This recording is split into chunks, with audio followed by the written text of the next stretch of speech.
live in Japan for 4 years.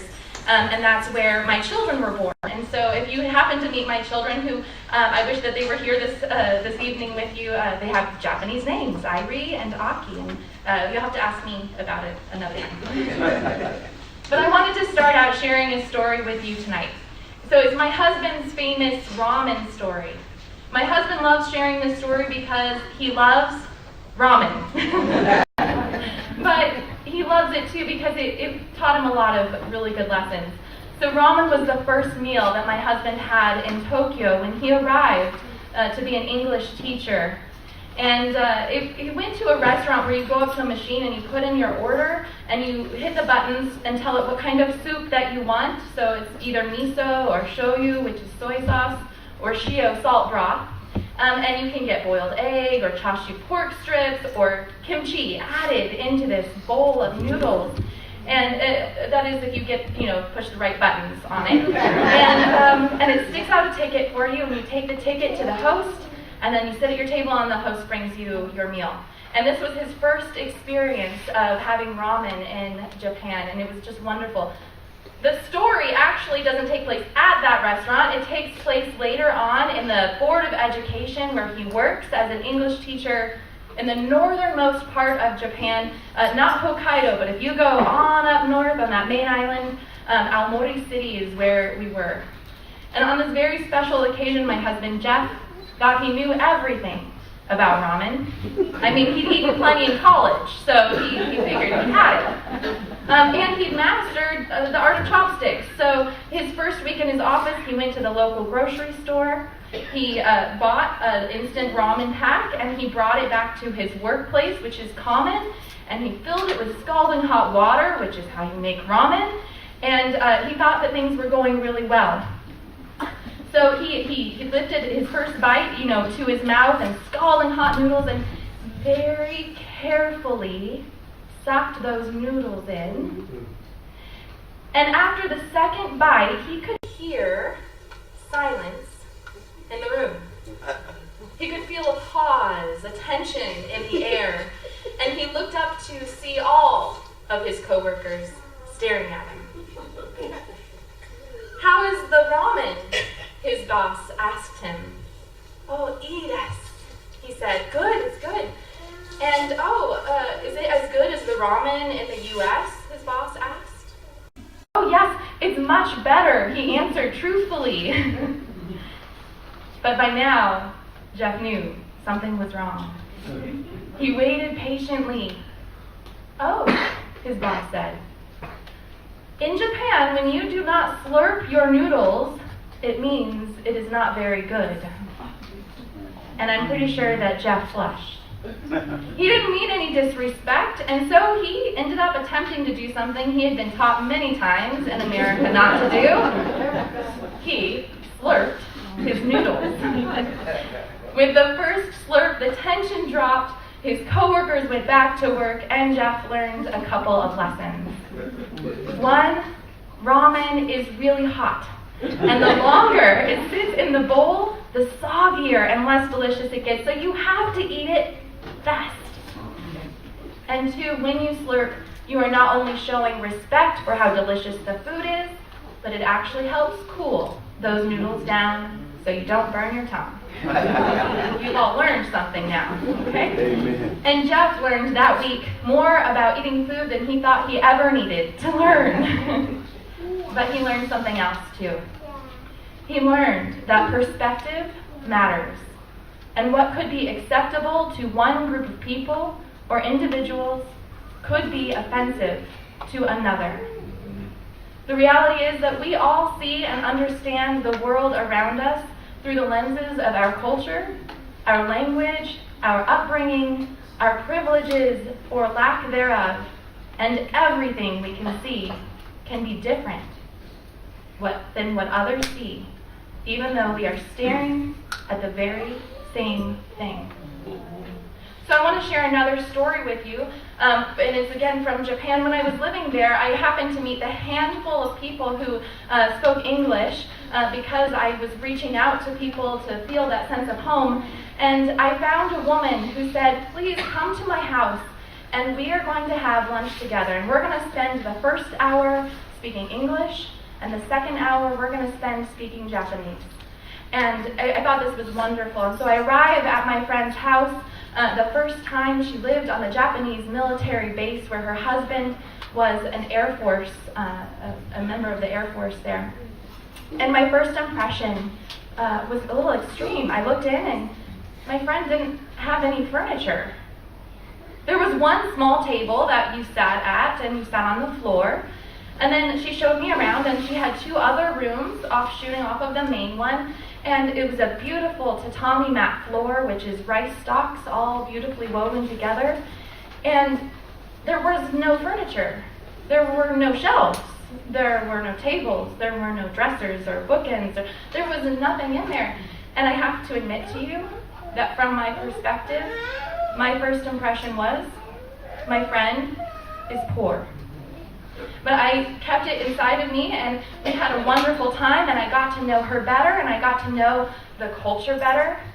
And what it first looked like to me that was poverty ended up being a very good lesson to me in efficiency. Because in the Japanese culture, you use what space you need, and you make it as efficient as possible. And so I learned about sleeping on futon mats and putting them away at night so you can use your spaces for other things like playing and teaching and talking and all of those wonderful things. The reality is that we all see and understand the world around us through the lenses of our culture, our language, our upbringing, our privileges and lack thereof, and everything that we see can be different than what others see, even though we are staring at the very exact same thing.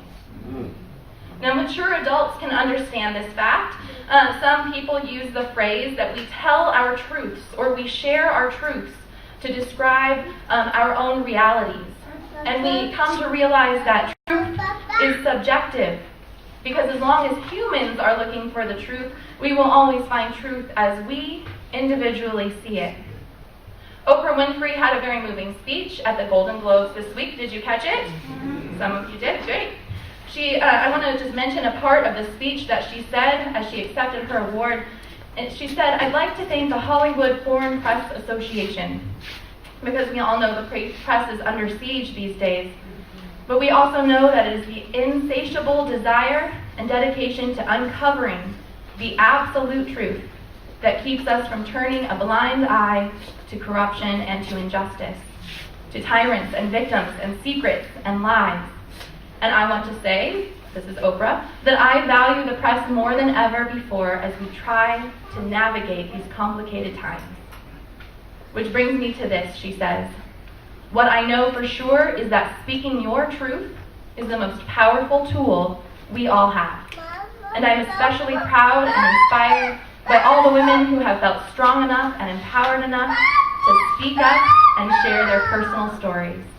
Each of us in this room are celebrated because of the stories that we tell.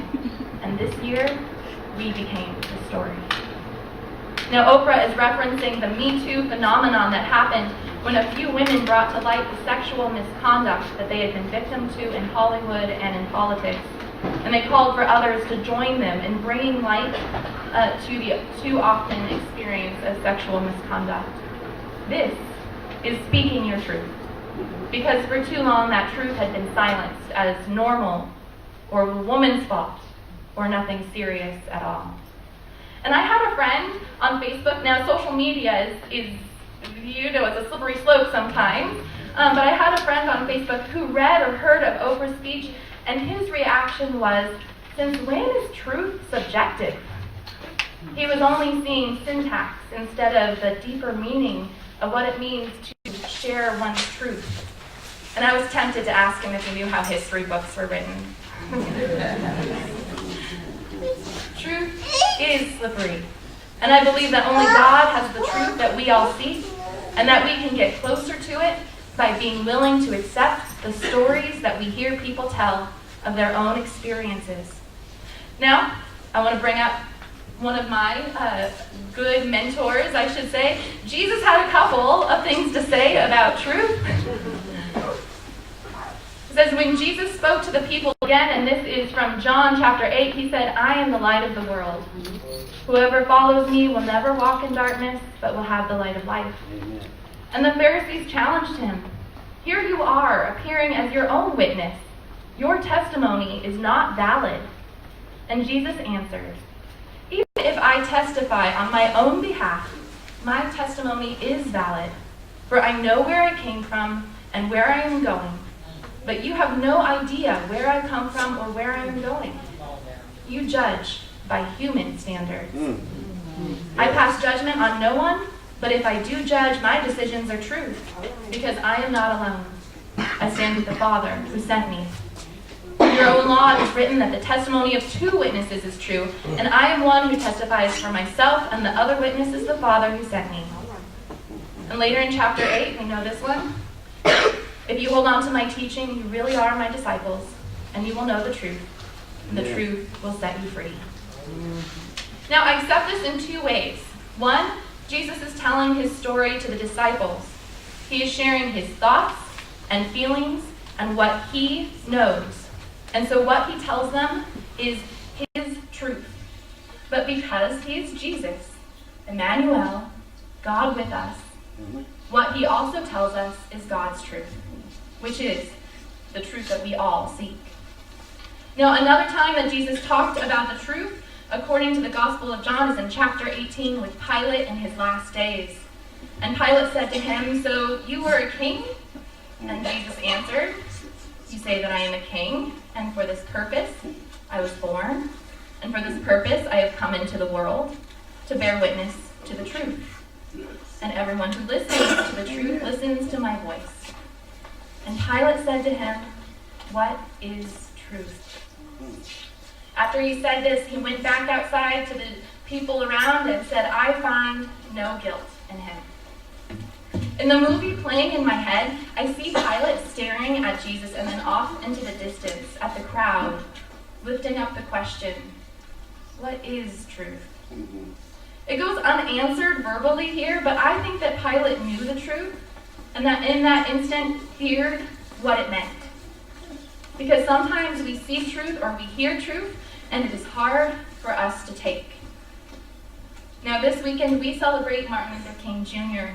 and his work and legacy with civil rights. And my favorite vision that Martin Luther King gives is in his sermon, I've Been to the Mountaintop. Now I know you know it, but I'm going to say some of it again. As you know, he says, if I were standing at the beginning of time with the possibility of a general and panoramic view of the whole human history up to now, and the Almighty said to me, Martin Luther King, which age would you like to live in? I would take my mental flight by Egypt, through, or rather across the Red Sea, through the wilderness, on toward the Promised Land. And in spite of its magnificence, I wouldn't stop there. I would move on by Greece and take my mind to Mount Olympus, and I would see Plato, Aristotle, and Socrates, Euripides, and Aristophanes assembled around the Parthenon as they discussed the great and eternal issues of reality. But he says, I wouldn't stop there. I would go on, even to the great heyday of the Roman Empire, and I would see developments around there, through various emperors and leaders. But I wouldn't stop there. I would even come up to the day of the Renaissance and get a quick picture of all that the Renaissance did for the cultural and aesthetic life of man. But I wouldn't stop there.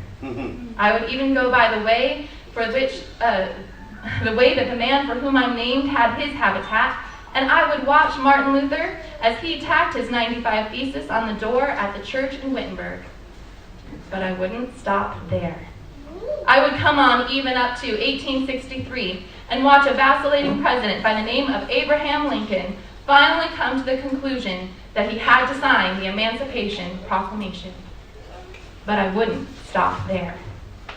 I would even come up to the early 30s and see a man grappling with the problems of the bankruptcy of his nation and come with an eloquent cry that we have nothing to fear but fear itself. But I wouldn't stop there. Strangely enough, I would turn to the Almighty and say, if you allow me to live just a few years into the second half of that 20th century, I will be happy. Now that's a strange statement to make, he says, because the world is all messed up. The nation is sick. Trouble is in the land. Confusion all around. That is a strange statement. But I know somehow that only when it is dark enough can you see the stars. And I see God working in this period of the 20th century in a way that humans in some strange way are responding to. Something is happening in our world. The masses of people are rising up, and wherever they are assembled today, whether they're in Johannesburg, South Africa, Nairobi, Kenya, Accra, Ghana, New York City, Atlanta, Georgia, Jackson, Mississippi, or Memphis, Tennessee, the cry is always the same. We want to be free. Now I say, we might look around and say, well, the laws say that we are free. But I know and you know, there are still inequalities. I wonder if MLK Jr. was here today, if he would revisit this sermon and maybe add for emphasis, we want to be free and we want to be equal, because there is still work to be done. When people use the rhetoric they do of comparing one person's value to another because of their country of birth, I know there is still work to be done. When it is considered a movement that women are calling out their sexual predators, I know that there is still work to be done. When our children of Latino and Latina descent are being sent to countries they don't know, to dangers unknown, where their lives are endangered, I know there's still work to be done. When sex and guns and drugs are more profitable than the investment of education, and we cannot even talk about gun rights laws without stirring up groups of people who say we're taking away their right to bear arms, I know there is still work to be done. And I know that when people get together and say anti-Semitic sayings and racist sayings and say they have a right to do so, that there is still work to be done. The truth is hard to take sometimes. And sometimes I fear that I am Pilate, standing there staring at the truth with nowhere to turn but to say, this is wrong. And I wonder about my still small voice that echoes the voice of Martin Luther King Jr., who says, injustice anywhere is a threat to justice everywhere. I wonder, can anyone hear me? Yes.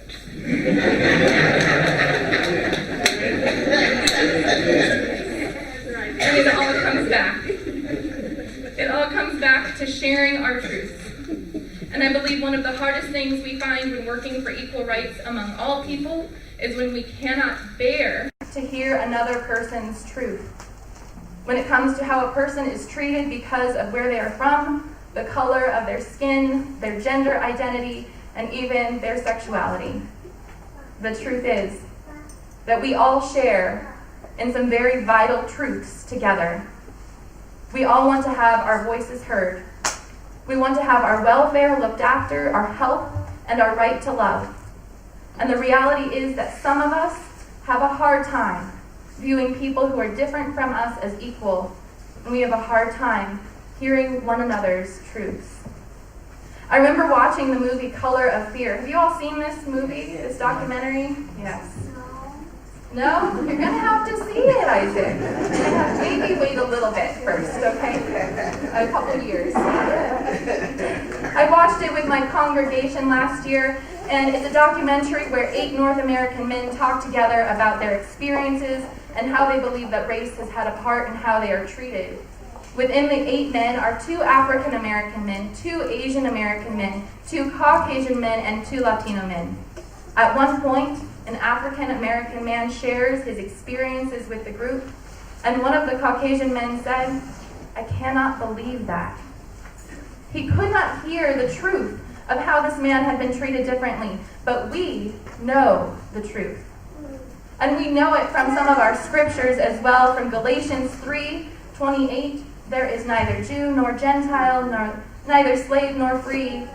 There is neither male or female, for we are all one. When it comes to being valued, we know that God does not differentiate or single out one type of person over another.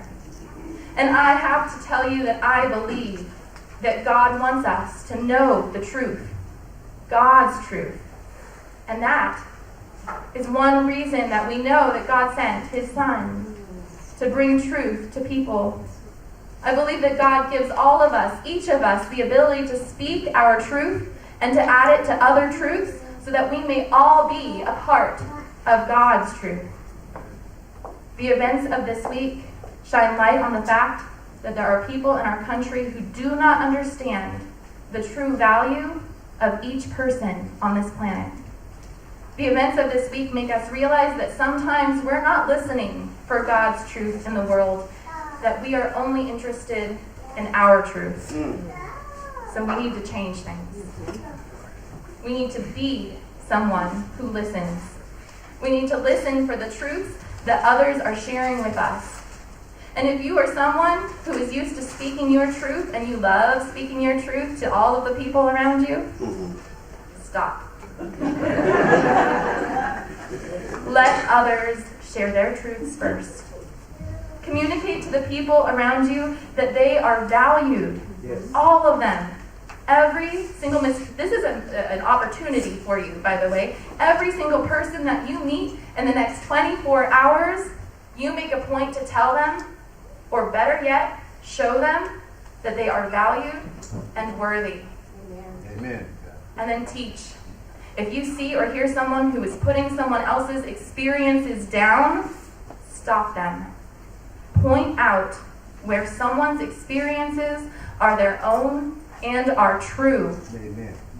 God's truth is out there if we have the eyes and the ears to know it.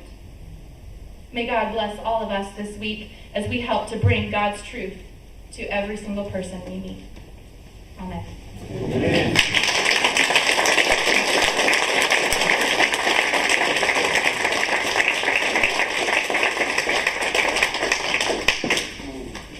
Now it's time for discipleship. Y'all wonder why my face is halfway still white. I'm the mind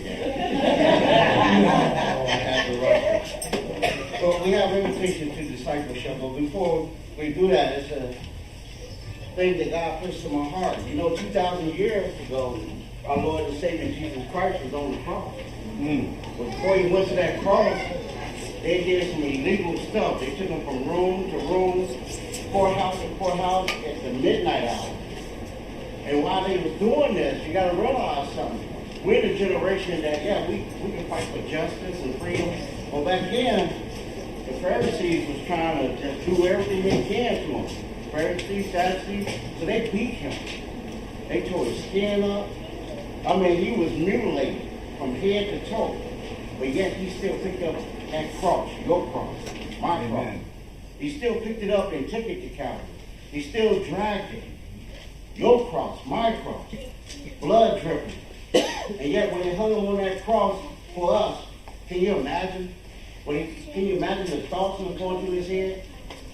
He died for a world that don't even care about him.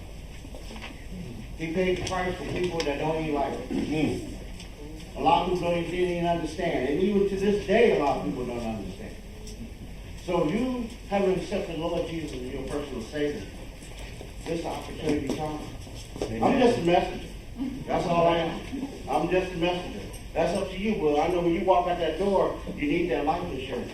Eternal life insurance. Amen. Not world life insurance, but eternal life insurance. But if you don't know Jesus Christ, your Lord, personal Savior, this is opportunity. Amen. And if Satan is tugging at you and saying, don't get up, we got a prayer room in the back. So I can personally pray with you. Amen. Just think about that. If you haven't been saved, this opportunity. Well, I'm the type of preacher that I'm unorthodox and I'm bold about it, and I just do it all. So can you please bow your head? Dear Heavenly Father, as I pray over the congregation, I don't know who's saved or who is, dear Heavenly Father.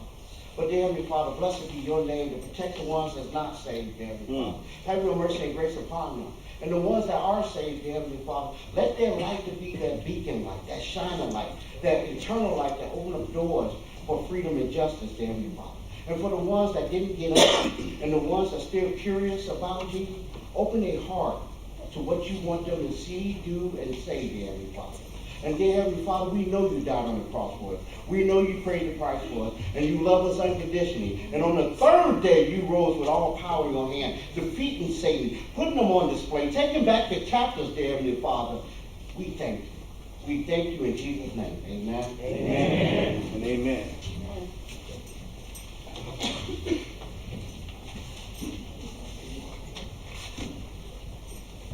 Amen. Amen. Have everybody enjoyed themselves so far? So we'd like to thank everyone that was on the program, that participated, and also we'd like to give a thank you to Pastor Misty. Before we bring my own pastor, Pastor Dobson, up for closing remarks and blessings, if you know